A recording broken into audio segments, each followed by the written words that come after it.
What do the Jazz's trade moves really indicate for the near future of the Utah Jazz? As in, here's a primer for the rest of this season and the 2024 draft and how it factors in for the Utah Jazz on Locked On Jazz coming up next. You are Locked On Jazz, your daily podcast on the Utah Jazz. Part of the Locked On Podcast Network, your team every day. Welcome into Locked On Jazz. My name's Leif Thulin, and I'm excited and honored to fill in for David Locke on Locked On Jazz. I'm a lifelong Utah Jazz fan. As you may remember, I filled in this summer, and not only am I a lifelong Jazz fan with the best interest of the Jazz at heart, I'm a credentialed NBA draft analyst for Locked On NBA Big Board, attendee of the 2023 NBA Combine, Utah Jazz broadcast assistant and statistician for the past 3 seasons, including this one, and lover of college basketball. So don't expect all the geeky numbers of usual to be gone, but I'll bring a unique perspective as a diehard NBA and college hoops fan. So I'll tie in what's going to happen for the Utah Jazz rest of the season and what college players or international players could be on the Utah Jazz next year, depending where the Jazz select. And I'll take you through all those possibilities coming up next. Thanks for making Locked On Jazz your first listen every day. And remember, Locked On Jazz is free and available on all platforms, including YouTube at Locked On Jazz, where the best way to help us grow is comment anything below. But I've got a question for you, and I'd love to hear your answers. Who do you want the Jazz to draft? And I'll do my best to get back to you on your answers and give analysis and insight on those players. Today's title sponsors Prize Picks, so thank you to them for sponsoring the show. But make sure to check out their projections and play today on prizepicks.com/lockedonnba. All right, let me take you through what is a jam-packed episode. In the first segment, I'll break down the state of the Jazz post-trade deadline, where since the Jazz have dealt Kelly Olynyk, Simone Fontecchio, and Ochai Agbaji, the Jazz are winless, and what I am looking for the rest of the year, both in terms of on the basketball court and the future in terms of who the Jazz could look to improve their roster with in the NBA draft and what players will stand out at the rest of the season to make their name and contend for more minutes next year. In the second segment, I'll discuss who I think are candidates for the Jazz to be picked within the top 10 should the Jazz have a selection in the top 10 and not convey that pick to Oklahoma City. And then in the third segment, I'll discuss my favorite options for the Jazz in the late first round and early second round using the picks they acquired at the deadline from Toronto and Detroit, respectively. And I will take you through the players that I think will be in the consideration for the Jazz and who I personally, as a draft analyst, would favor in those draft selections. All right, let's dive right into this. I figure it's only right to talk a little bit of draft when I'm back on Lock On Jazz in the next 2 days because the Jazz recently acquired 2 picks. And because of the recent downfall in the Jazz's play, the Jazz have not played well. They've lost 4 straight games coming out of the trade deadline and have fallen 4 games behind, below 500, and a few games behind the Warriors, as well as some of the teams that hold play-in positions, which the Jazz held prior to the trade deadline. I'm going to talk about some of the options for the Jazz finishing out the season, both in terms of which players should play more, how they're playing, what my thoughts are on the tenor of the team, having worked around the team, as well as what prospects should the Jazz fans familiarize themselves with should the Jazz hold on to their top 10 pick if it, in fact, lands inside the top 10. The Jazz are winless since the trade deadline, as I mentioned, as all of you guys who listen to this know. And granted, they've faced good teams. I think that needs to be added. Everyone says, oh, they've lost all these games. And yes, the Jazz have played 3 of them at home. That is not necessarily good, but they played teams that needed wins and are good basketball teams comprised of stars. They lost to the Phoenix Suns in Phoenix, and that was a difficult game because the Jazz were shorthanded. Then they lost 3 straight home games. That's the rough part.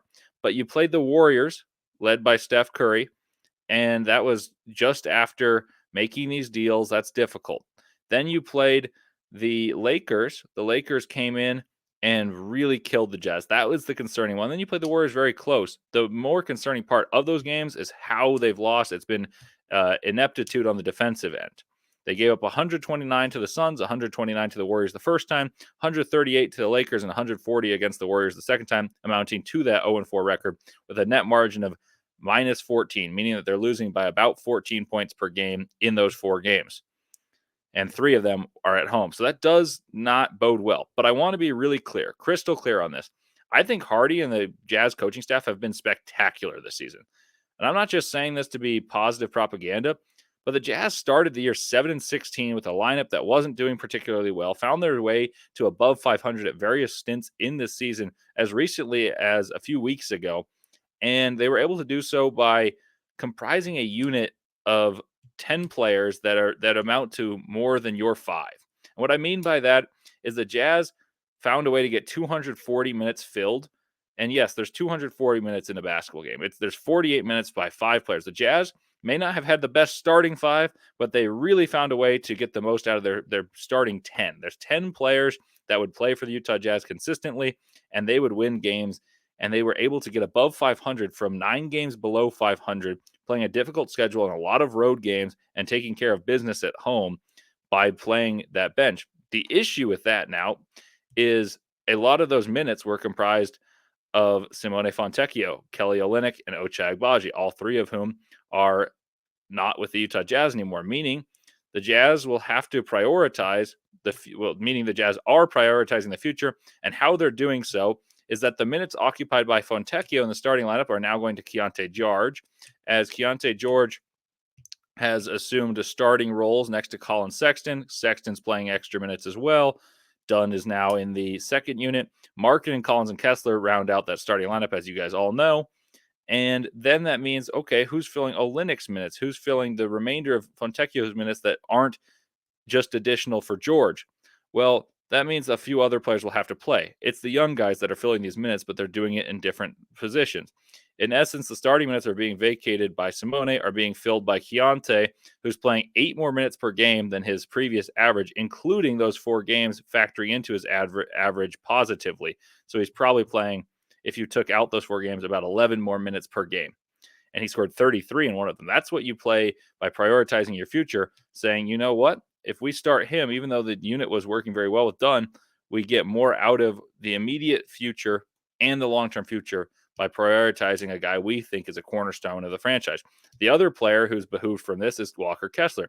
Kessler's playing 4 more minutes per game than he had previously, filling some vacancies in the front court. He's also playing alongside John Collins, and that is different. He started there at the beginning of the year, and there was a lot of criticism.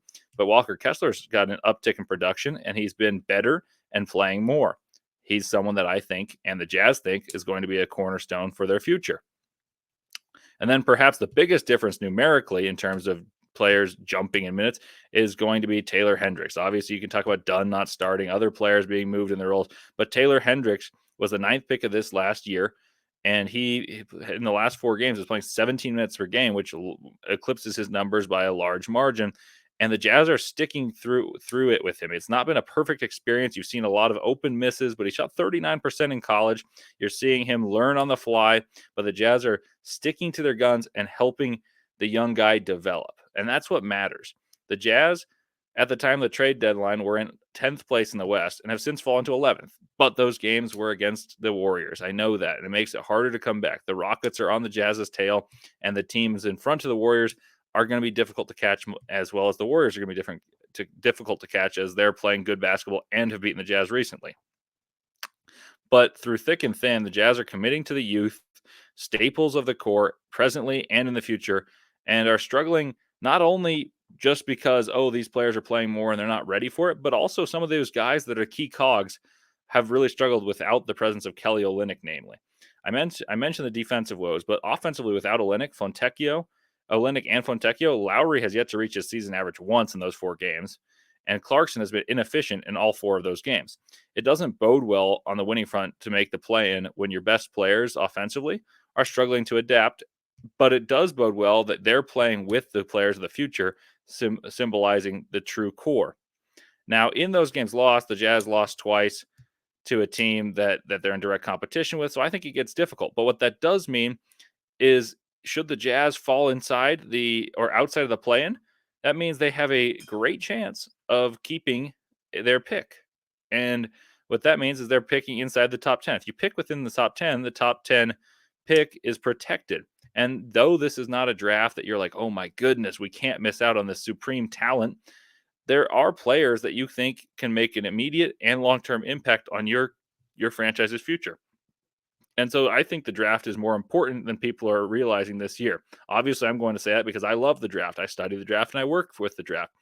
But the Jazz now have 3 picks likely, 2 for sure, and likely a third based on the rates of this. So I'm going to take you through that. The Jazz have a top 10 lottery pick, probably, if this continues to follow through and the Jazz miss the plan, meaning 20 teams make the play-in or the playoffs, and then 10 teams miss out on it. If the Jazz are in that, then they protect their pick. The Jazz also gained the least favorable pick from the Thunder, the Wolves, the Clippers. That'll be the late first round, likely 27 through 30. And then the Jazz also have a pick from the Pistons that they got for Simone that actually will belong to either the Wizards or the Hornets. That'll likely be 32 through 34. Those are good picks. That's been a productive area in the draft.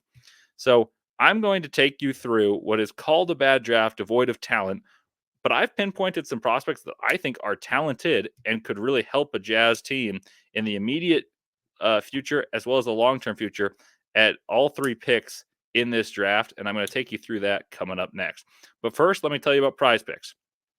Prize Picks is America's #1 fantasy sports app with over 3 million members. We're the easiest and most exciting way to play fantasy sports. Like if you want to get into fantasy sports and you want to add an incentive to watching the games, Prize Picks is the way to go. You can pick more than or less than on any 2 to 6 player stat projections and watch the winnings roll in. Obviously, if you go 6 for 6, you're going to make more money than if you go for 2 for 2, but you just need to be accurate on those projections. And it's actually demon time on Prize Picks. You can now win up to 100 times your money with as little as picking 4 correct picks. You can turn $10 into 1,000. Demons and goblins are now the newest and most exciting way to play at Prize Picks. Squares marked with red demons or green goblins get you different payouts. You can now win up to 100 times your money with as little as correctly picking 4 picks.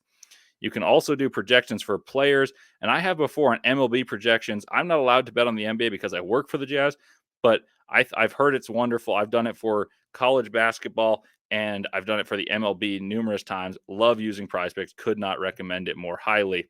So give it a shot. Look at the projections and go ahead and win your money. Go to prizepicks.com/LockedOnNBA and use code LockedOnNBA for a first deposit match up to $100. That's prizepicks.com/LockedOnNBA. I also want to tell you about Murdoch Hyundai. They've been in Utah for over 80 years, and Chevy is as American. I want to tell you about Murdoch Chevy. Murdochs have been in Utah for over 80 years. Chevy is as American as it gets. It's synonymous with America. You think a rugged, big car coming down the road. What's it going to be in the American old westerns or currently? Chevy's your answer. It's located in Woods Cross and also in Logan. They have a great lineup of Chevy trucks, like I mentioned. If you're thinking of a rugged truck coming down the road in a Westerner, that's going to be a Chevy. They have the Colorado, the Silverado, and also you can go to the website to see the latest deals. The amazing lineup of SUVs with the Tahoe, the Suburban, the Blazer, the Equinox, and the Trax also are all very, very impressive, and I could not highly recommend them more because you hear great reviews all the time. David Locke talks about them all the time, and I've heard nothing but good reviews from the people that I've interacted with in my short time doing Locked On Jazz this summer for you guys. So get yourself down to Murdoch Chevy, get yourself a truck, and let us know how the experience is for you because I guarantee it'll be a wonderful one. Welcome back into Locked On Jazz, and in this segment, we'll discuss who I believe is in the mix for the Jazz's likely first pick of the 2024 NBA draft within the top 10 of the NBA draft. But by the way, have you heard Locked On has launched their first ever national sports 24/7 streaming channel on YouTube? And it's also available on Amazon Fire TV and the free Fire TV channels app. Locked On Sports Today is here for you 24/7, covering the top sports stories of the day with the local experts of Locked On Plus for our national shows covering every league. Find Locked On Sports Today, now available on the free Fire TV channels app. That's an awesome development. So I highly recommend listening to that and watching it on your Fire TV. But let me take you through the NBA draft. Who is in this draft? You don't have a Wembanyama headlining. You don't have yourself the Chet Holmgren, the Paolo Banchero. That's everyone's gripe. But there is depth to this class. So not only do the Jazz have 3 picks all of a sudden out of what was presumed to be 0, or I should say they have 2 picks, and it looks probable based on what we talked about in the last segment that it could be 3. So there are a few freshman guards at the tail end of the lottery that I want to start off with, but I do think that the Jazz likely don't end up picking, but I'd be neglectful if I didn't message it. Make that message of these players are available because they're the headliners in terms of they go to a big school and they score a lot of points. So the Jazz are looking at every position and are very much oriented of best player available, not fit. The Jazz don't have enough players to be selective in, oh, we have a player at that position, we don't need him. But I just don't think the Jazz will take either Reed Shepard or Rob Dillingham. Shepard is a sharpshooter who has risen up the boards tremendously because he was 23rd ranked out of high school according to ESPN 100. He's a very, very good shooter. Scores 12 points per game, 4 rebounds, 4 assists, 53% from the field, 51% from 3, and an 81% shooter from the free throw line. Excellent shooter, has all the intangibles you could think of. His father and mother played collegiate basketball, and his metrics are good. His analytics are good. He shoots it very well. He has hardly played point guard, but he lacks the size to be a shooting guard. That's probably the drawback that you'll hear most frequently. Can he play point guard? And that accelerates his stock. I've heard from various scouts. I spoke to Rafael Barlow about this, who mentioned he's spoken to scouts that think he can play the point guard. That makes him more interesting. But I do not think he's got the talent to supersede a guy like Keontae George. And I know I just said the best player available, but I have a hard time believing that he'll be the best player available for the Jazz at the position of point guard. And I don't think he's quite the shooting guard. The Jazz are looking to get bigger in their backcourt as their backcourt is comprised of a 6'1" shooting guard now in Colin Sexton. He steals the ball and blocks the ball at an alarming rate for a guard, but I don't think he's a great on-ball defender, despite the narrative of, oh, he's similar to Derek White. That to me is embellishment and people cherry picking defensive highlights as opposed to watching the film of him defending.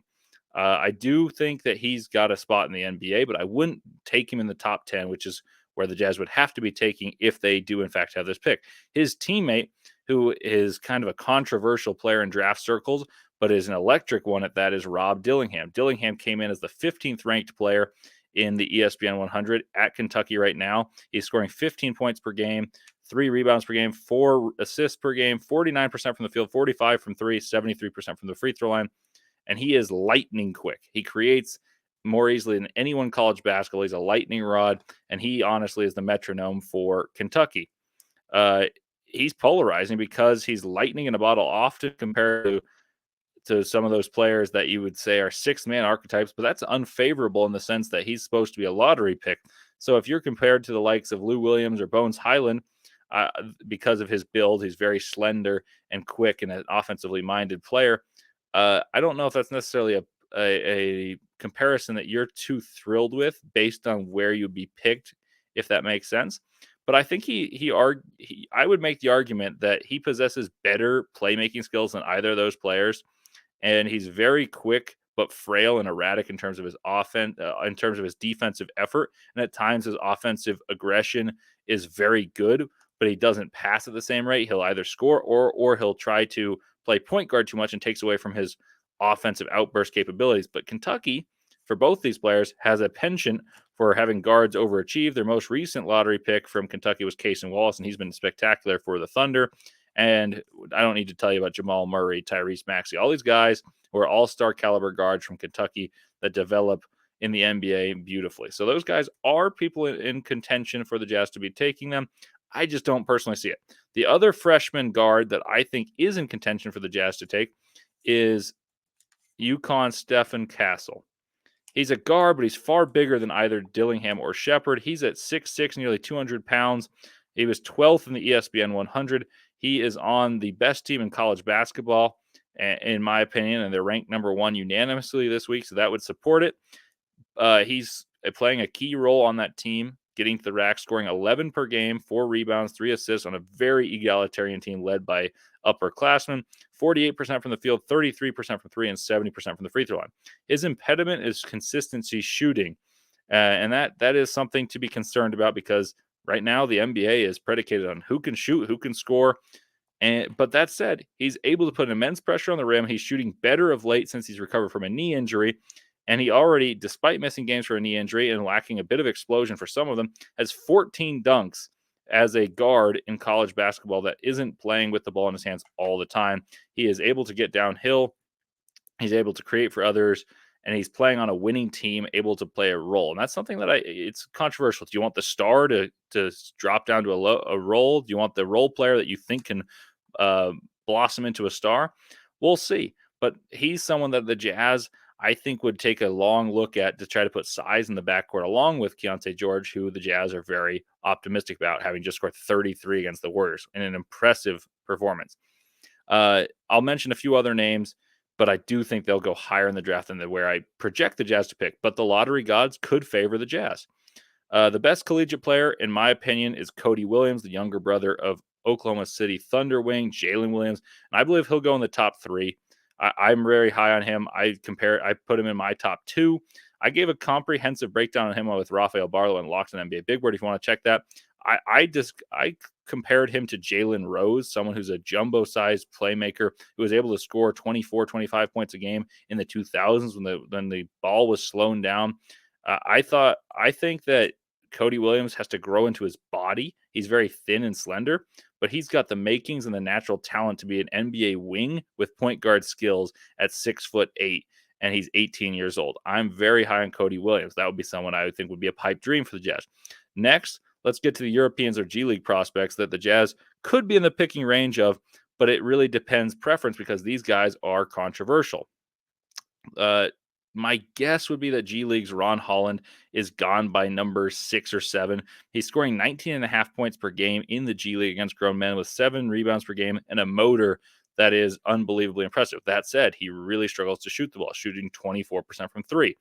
He's doing this against grown men. I'm typically pro playing the G League, and I believe in, hey, if you're asked to do a lot against pros, you'll be able to just move up to the actual NBA as opposed to the G League, and you'll be able to find a role and eventually settle in. It's been controversial to see if the G League has had that success because you've seen guys even like Jalen Green, Jonathan Kuminga get off to rocky starts, then pick it up, and there will be more evidence in coming years. But Jaden Hardy would be one to the contrary. He fell to 37th because of his inefficiency.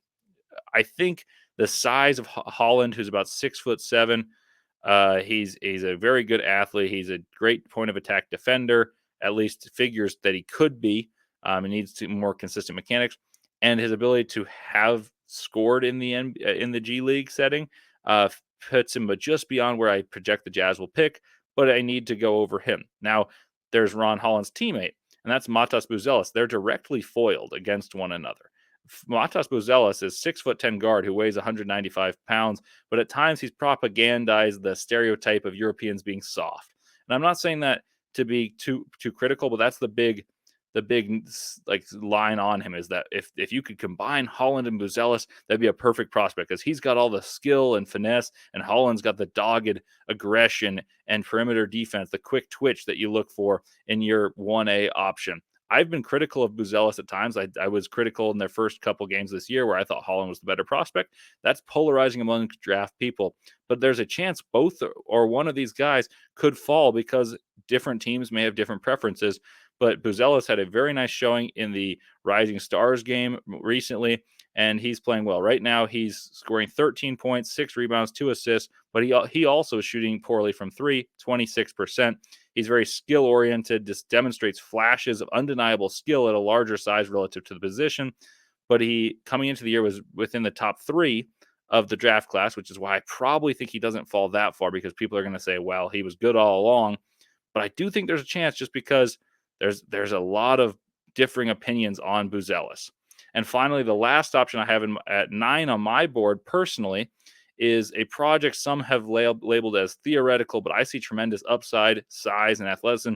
That's Tidjane Salaam, a 6'9", 203-pound, 18-year-old athlete from France who's playing for Cholet Basket, which is a good team in France, and he demonstrates a grace and physicality with which he moves. In order to be a good defender with an impressive shooting numbers, that's what people are projecting to be. He is similar to like Taylor Hendricks or someone like that. But he's doing the shooting before people would have projected. And I think the athleticism is already there and everyone expects that. I think he's ahead of the curve, and I actually expect a kind of Bilal Koulibaly like trajectory, a rise through the draft boards in May and June. He's shooting 36% from three and 79% from the free throw line, and he's a tremendous athlete who projects to be a very good defender. So those are some guys that the Jazz could be taking in the top 10 should that pick arise. I'll tell you who's going to factor into the later round pick in the first round and the early second round pick for the Jazz coming up next. But by the way, this show is brought to you by BetterHelp. Sometimes we all need the opportunity to get something off of our chest. It happens, and there's no shame about that. You got to believe in yourself and be able to tell people when you need to talk, you need to vent. Big or small, certain things can really start to get you and get to you. It's important to let that out, especially to someone who's unbiased and able to help, and they're unbiased on your life. They don't have an agenda to this other than to help you. Just like I can't wait to tell you about the Jazz and who they should select in the NBA draft, it's important to identify things that make you happy, sad, excited, frustrated, and other emotions that they could create for you, and talk about this with someone who cares and wants to help you. And that's what BetterHelp provides. That platform giving you someone to speak to, confide in, and provide sound advice living up to the name of BetterHelp. Therapy can be different for everyone. Most of us have bigger problems than our favorite sports team, and it's important to get a couple things off your chest every once in a while. If you're thinking of starting therapy, give BetterHelp a try. It's entirely online, designed to be flexible and suited to your schedule. Visit betterhelp.com/lockedonnba to get 10% off your first month. That's BetterHelp, HELP.com/lockedonnba. Welcome back to Locked On Jazz. Leif Thulin with you here for a final segment where I'm going to take you through my favorite prospects for the Jazz at the tail end of the first round, where the Jazz likely pick 27th through 30th. Remember, it's the least favorable, meaning the best record between the Western Conference powers of the T-Wolves, the Thunder, and the Los Angeles Clippers. Right now, as it sits at the All-Star break, the team that the Jazz would be getting the pick from would be the Oklahoma City Thunder, according to Tankathon, and that's the 28th pick. And then the other pick the Jazz would get is from the Pistons, but the Pistons actually have the Wizards and the Hornets pick. And right now the Jazz are projected to have 28 and 32. So I'll tell you who I like at those picks. I rushed through a lot of guys near the top. This one I'm going to have a smaller list of. And I'll break down why I like these players for the Utah Jazz where they are, and why I think they're ahead of where many players value them, or many evaluators evaluate them as being in mock drafts. If you're just to look and try to get yourself familiarized with who the Jazz could be picking, because I know a lot of people get into that later, but the Jazz now have picks and they haven't had them earlier in the season. So the Jazz fans that are listening to this may be intrigued by who the Jazz could be interested in. So the Jazz acquired these picks at the trade deadline from Toronto for Kelly Olynyk and Ochai Agbaji as the first round pick. Detroit for Simone Fontecchio gave the Jazz the second round pick. So these Jazz picks do not hinge on the Jazz's record. These are on two of the worst teams in the NBA, and in terms of the second round pick. And so that one will be a high second round pick, and the first one will be a very low first round pick because they hinge on the success of the best teams in the NBA. Recent years, there's been a lot of success stories in this neck of the woods of the draft. Desmond Bane went 30th, Jaden McDaniels 28th, Herb Jones went in the mid 30s, Robert Williams went 27th. So you can strike gold, and it's happening with more and more frequency in recent years as scouting has gotten better.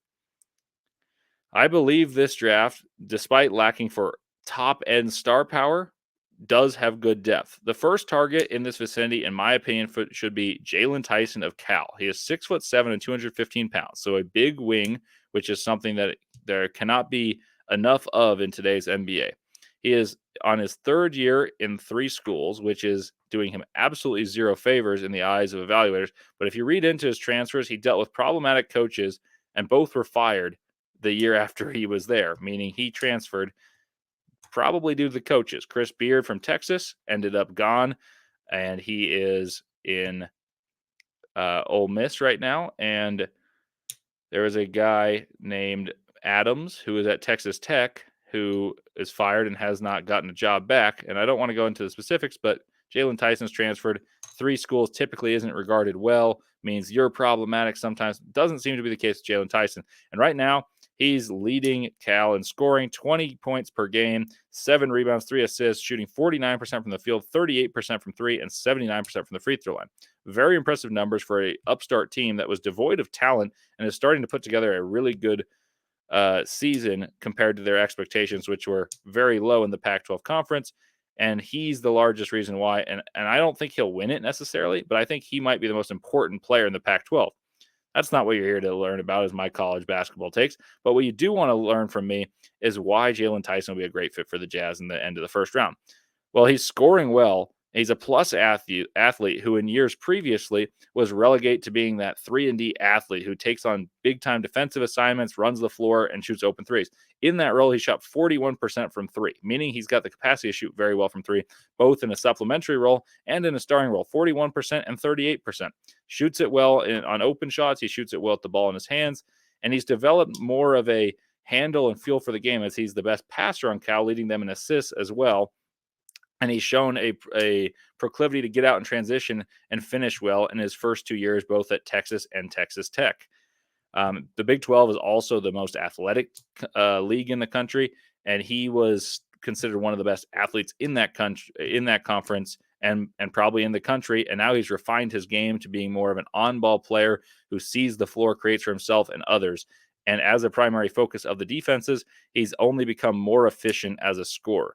That to me really bodes well when you can play both as a role player and as a star. And I mentioned that at the beginning. Sometimes teams have a different philosophy of, oh, we want this player to play the same role they played in college. Well, he could do that as a wing, or maybe he's shown the chops for handling more of an on-ball guy.